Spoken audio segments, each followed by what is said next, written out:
네,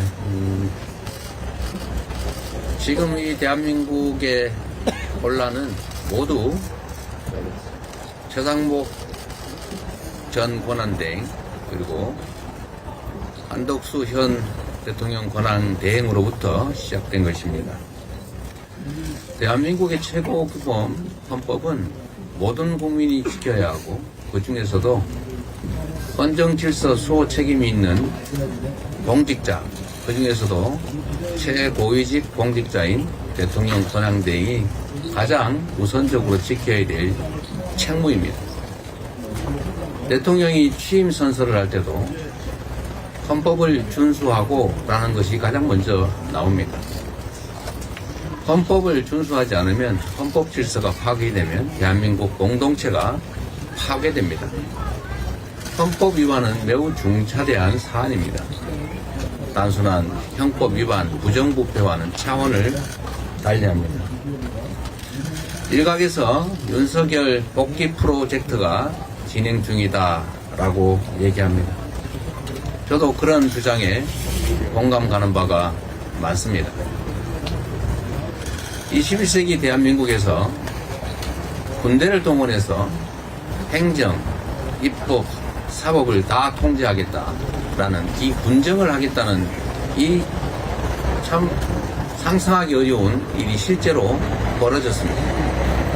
이것은 대한민국의 헌법 질서를 통째로 파괴하는 행위가 분명합니다. 우리가 제주 4.3 사건이나 또는 광주 5.18 상황을 굳이 상기하지 않더라도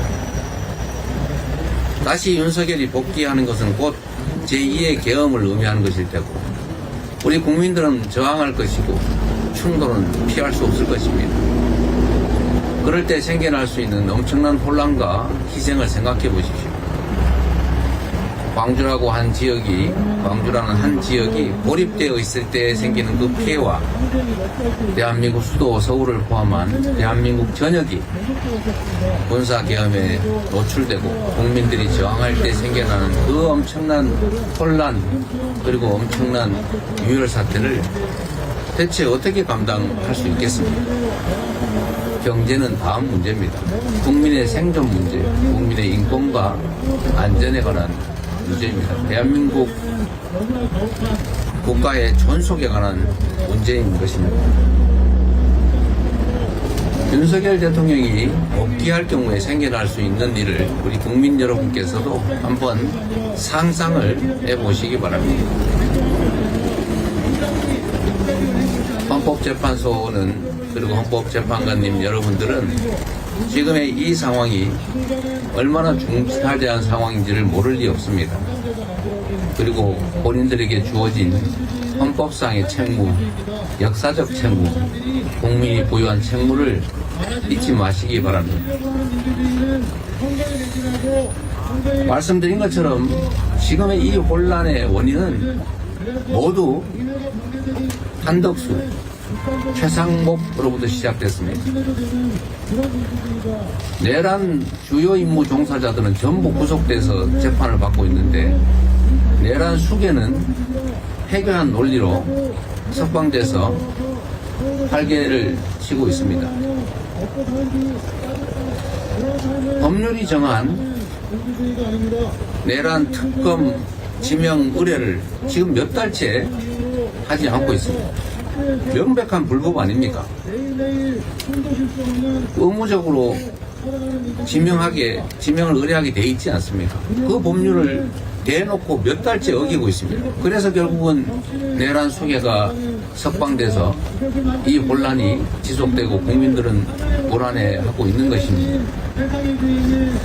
또 한 가지 국회가 지명한 정식 의결을 해서 지명한 헌법재판관을 골라서 마음에 드는 사람은 임명하고 마음에 안 드는 사람은 임명 안 하는 것은 결국 국회의 헌법 구성 권한을 침해한 것 아닙니까? 명백하게 정면으로 헌법을 위반한 것입니다. 심지어 헌법재판소가 명확하게 판결했습니다. 임명하지 않는 것은 위헌이다.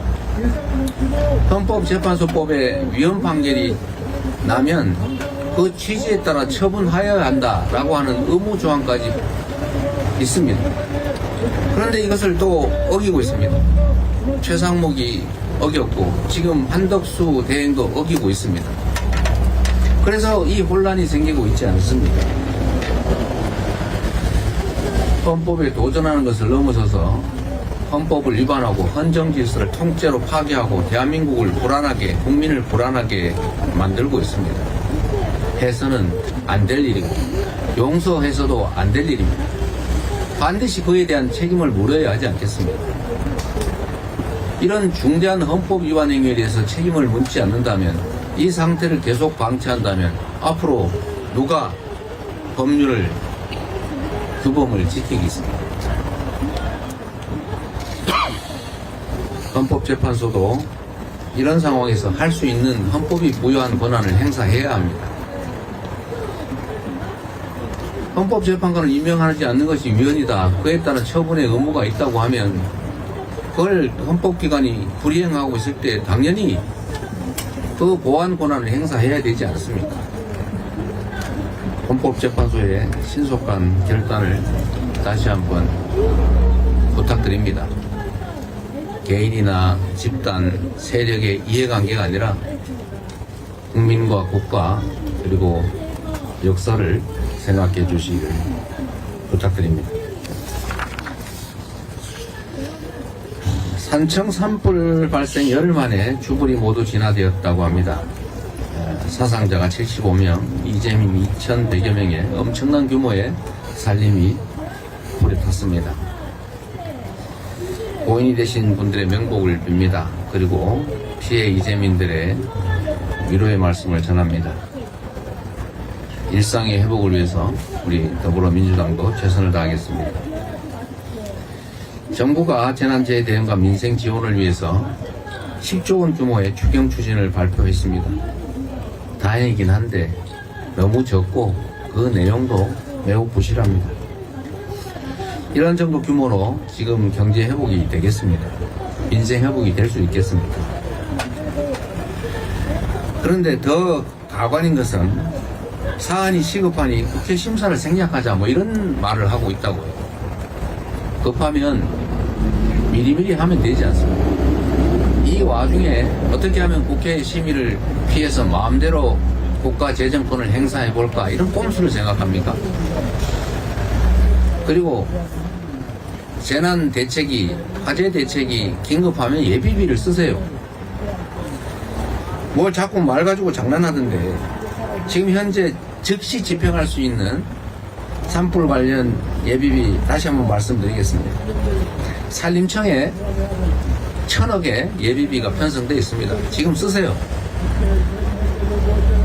행안부에 3,600억의 재난 관련 지원 예산이 있습니다.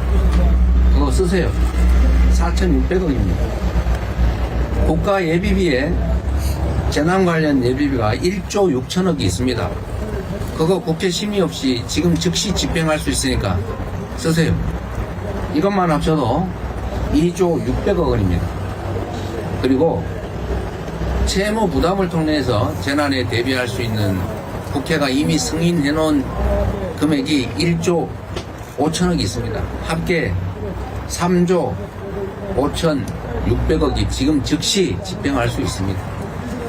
이걸 왜 안 씁니까? 이거는 쓰지도 않으면서 무슨 추경을 한 해 만에 하면서 그 와중에 정치적 공세를 하고 있습니다. 예비비를 깎아서 재난 대응 예산이 없다는 그런 회개한 거짓말을, 지금 가족을 잃고 전 재산을 불태우고 생애 기반을 다 잃어버린 그 국민들 앞에 그런 장난 하고 싶습니까? 측은지심도 없습니까? 국민의힘도 정부도 재난당해서 울고 있는 이 국민들 앞에 그런 정쟁, 장난 그만하십시오. 최소한의 양심이 있어야죠. 이런 걸 가지고 인면수심이라고 합니다. 얼굴은 사람인데 속마음은 동물이라 그 말이죠. 어떻게 이런 짓을 할 수 있습니까? 미국이 나흘 뒤인 4월 3일부터 수입 자동차에 25% 관세를 부과하겠다고 이미 했습니다. 완성차부터 핵심 부품까지 수출하던 대한민국 경제 관련 산업에 큰 피해가 현실로 다가왔습니다. 산업통상자원부가 비상대책을 4월 중에 발표하겠다고 합니다. 이때까지 뭐 했습니까? 불날 것 같은데 예방을 해야지, 불난 다음에 예방대책 세우겠다고 지금 하는 것입니다. 온 나라가 비상상태인데 유독 정부만 전혀 비상하지가 않습니다. 신속한 국가의 정상화만이 침몰하는 경제를 살릴 수 있습니다. 기업과 민간의 노력만으로 이 문제를 풀 수 없습니다. 정부가 나서서 해결해야 합니다. 정부가 무능하니 국회라도 나서야 합니다. 그래서 우리 민주당이 국회에 통상특별위원회를 설치해서 의원 외교라도 하자라고 지금 몇 달째 요구하는데, 국민의힘은 왜 이런 것조차 반대합니까? 민주당이 참여하는 게 마음에 들지 않으면 그냥 국민의힘하고 민주당 빼고라도 통상특위 만들어서 통상외교 하십시오. 대체 나라의 살림을 책임진다는 국민의힘이 정치 집단이 이럴 수가 있습니까? 고통받는 국민의 신음소리가 들리지 않습니까? 망해가는 나라가 보이지 않습니까?